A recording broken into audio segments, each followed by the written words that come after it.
ایک آزاد قوم جو کہ ازل سے آزادی کی لذت سے سرشار چلی آ رہی ہے، کیسے اس کی ضمیر مان جائے کہ وہ کسی کی محکومی یا غلامی میں آئے۔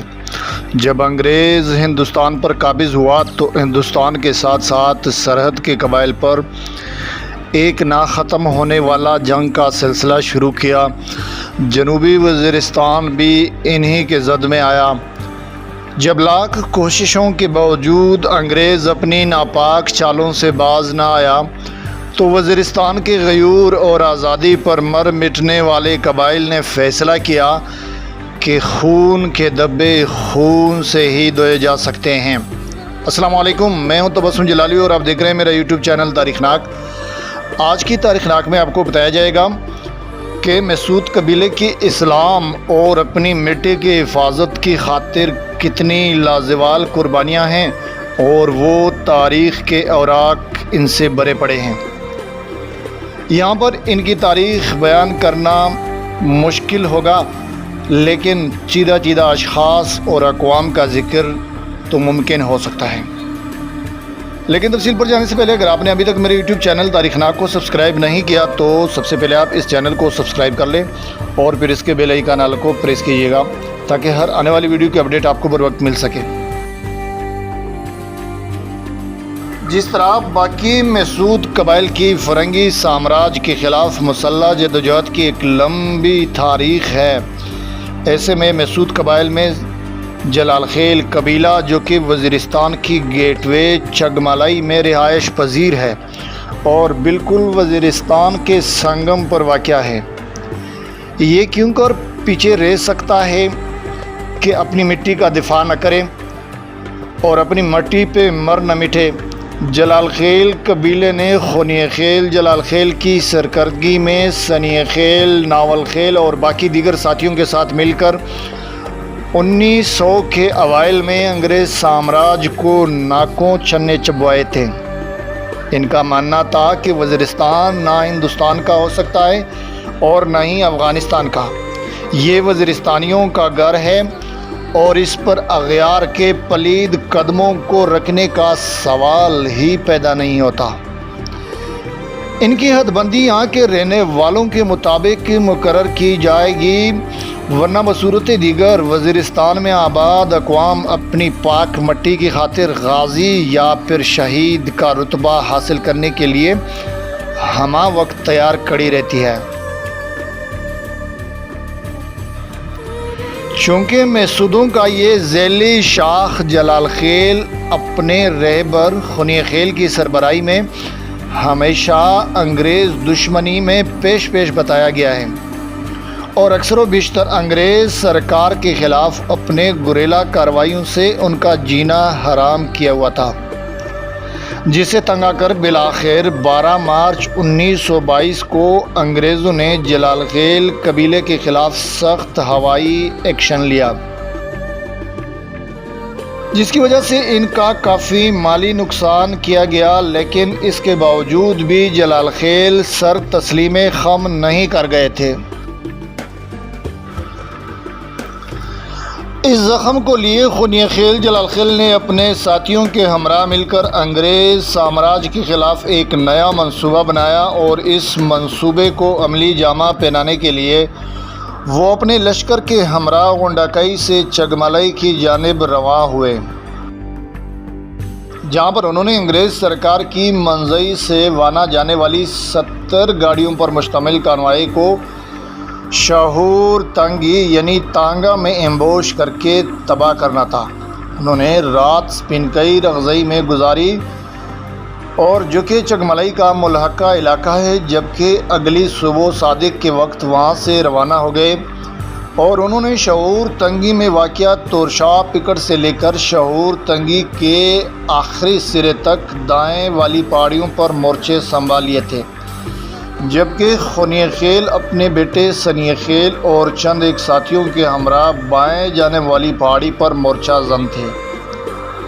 واضح ہے کہ سپینکئی رغزئی سے روانہ ہوتے وقت انہوں نے سورس کے ذریعے جنڈولا قلعے میں ڈیوٹی پر مامور چند جلال خیل خاصادار کو کہلا بھیجا کہ ہم نے شعور تنگی میں انگریز سامراج کی کانوائی کو امبوش کرنا ہے، لہٰذا آپ لوگ فوراً چھٹی لے کر یہاں سے چلے جائیں۔ خونی خیل نے اپنے لشکر کو ہدایت دی تھی کہ جو ہی کانوائی چگملائی کے حدود میں داخل ہوگی تو لشکر کو اس بات کی خبر دینے کے لیے تورشاہ پکٹ کی پہاڑی پر متعین ایک محفوظ مقام سے 2 بندے ہمیں اطلاع دے گی۔ یہ وہ جگہ ہے جہاں پر جنڈولا والی سائیڈ سے اونچی پہاڑی ہے اور یہاں پہ کانوائی کی آمد و رفت کا سب سے پہلے پتہ چل جاتا ہے۔ جو ہی اس کا پتہ چلے گا اور یہ 2 بندے باقی مجاہدین کو اطلاع دیں گے، لوگوں نے تیاری پکڑنا ہے۔ اور اس کے علاوہ انہوں نے پہلے سے پہاڑیوں کے اوپر پتھروں کی بڑی بڑی سیلیں تیار پوزیشن میں کڑی رکھی تھی کہ جو ہی کانوائی کا اگلا سرا چگملائی کے آخری حدود تک پہنچے گی تو اگلے پہاڑی کے اوپر سے ان بندوں نے وہ پتھر کی سیلیں لڑکانی ہیں تاکہ نیچے روڈ تک لڑک کر روڈ کو بلاک کر سکے، اور پیچھے پہاڑی پر متعین مجاہدین بھی پتھروں کو لڑکائیں گے جس سے کانوائی کا ریئر سائیڈ بھی بلاک ہوگا۔ جو ہی کانوائی اس مقام پر پہنچی تو انہوں نے 7:40 پر مقررہ جگہ پر کانوائی کے پہنچنے کے دوران مجاہدین نے اپنے امیر خونی خیل کی ہدایت پر من عمل کیا اور روڈ بلاک ہونے کے بعد کانوائی پر روایتی ہتھیار سے فائر کھول دیا تھا۔ واضح رہے کہ خونی خیل محسودوں کی ذیلی شاخ جلال خیل سے تعلق رکھتا تھا اور اپنے زمانے کا مشہور مجاہد تھا۔ دن رات انگریزوں کے خلاف منصوبے بناتا اور پھر اس کو عملی جامہ پہناتا رہتا تھا۔ فائر کھولتے وقت سب سے پہلے خونی خیل اور اس کے ساتھیوں نے کانوائی کے ڈرائیوروں کو نشانہ بنایا۔ کانوائی کے اگلی اور پچھلی گاڑیوں کو ناکارہ کرنے کے بعد مجاہدین نے باقی گاڑیوں اور فوجیوں پر دعویٰ بول دیا۔ انگریز بھی مقابلے پر اتر آئے تھے۔ اس دوران مجاہدین کی کمک کے لیے قریب کے گاؤں سے جنگجو قبائل جو کہ محسود تھے وہ بھی پہنچ گئے اور یہ مقابلہ پورے 12 گھنٹے جاری رہا۔ سورس کا کہنا تھا کہ انگریز سرکار کو اس کے اپنے ہی سورس نے جو کہ مقامی لوگوں میں سے تھا امیر کارواں امیر مجاہدین خونی خیل اور اس کے بیٹے سنی خیل کی لوکیشن کا بتایا تھا کہ دونوں باپ بیٹا دوسری جانب پہاڑی پر مورچہ زن ہیں، لیکن انگریز فوج کو اعلیٰ کمان کی طرف سے دونوں کو مارنے کی بجائے زندہ گرفتار کرنے کی ہدایت آتی رہی تھی، اور اس دوران جہازوں سے بھی بمباری کی جا رہی تھی۔ بقول مجاہدین اس پوری کانوائی میں سے کوئی بھی زندہ سلامت نہیں بچا تھا اور ان کا سارا ساز و سامان مال غنیمت کے طور پر لوٹ لیا گیا تھا۔